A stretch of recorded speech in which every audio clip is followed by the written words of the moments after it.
বন্ধুরা কালকেকার ভাত বেঁচে গেছে কতগুলো, কাল লোক এসেছিলো, তো সেই জন্য অনেক ভাত বেঁচে গেছে। ওই ভাতগুলো লেমন রাইস করব।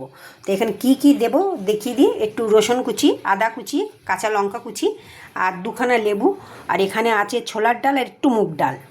তো আসুন, তেলটা গরম হয়ে গেছে। এখানে দেব শুকনো লঙ্কা, সর্ষে, তারপর দেব 2 রকম ডাল,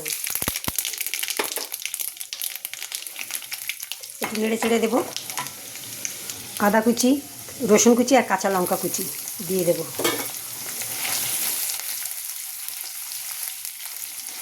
দিয়ে একটু ভাজা ভাজা করব।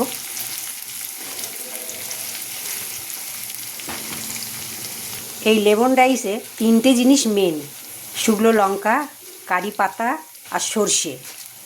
এই 3টে জিনিস দিতেই হবে। একটু ভাজা ভাজা হয়ে গেছে, কারি পাতা দিয়ে দেবো। বন্ধুরা কারি পাতাটা শুকনো কারি পাতা, কেন আমি নিয়ে ধুয়ে শুকিয়ে রেখেছি, কেন এমনি থাকলে পচে যায়, সেই জন্য। হলুদ দিয়ে দেবো।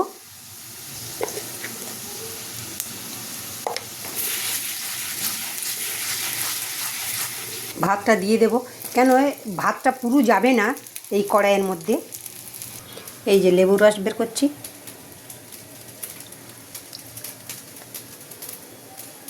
তো রস বের করা হয়ে গেছে।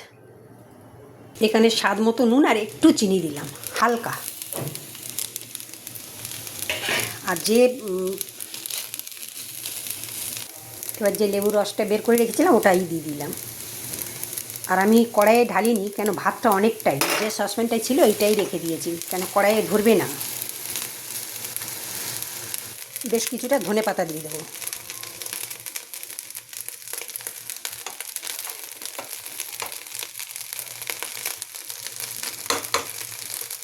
কত সুন্দর দেখতে লাগছে দেখুন।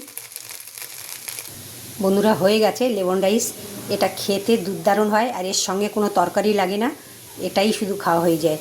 তাই একবার বাড়িতে করে খাবেন, আর খেয়ে কেমন লাগলো আমাকে জানাবেন। আর বন্ধুরা আরেকটা কথা বলি, যে আমি গুছিয়ে কথা বলতে এত পারি না, এদিক ওদিক হয়ে যায়, প্লিজ কিছু মনে করবেন না সব। তো ভিডিওটা দেখবার জন্য ধন্যবাদ।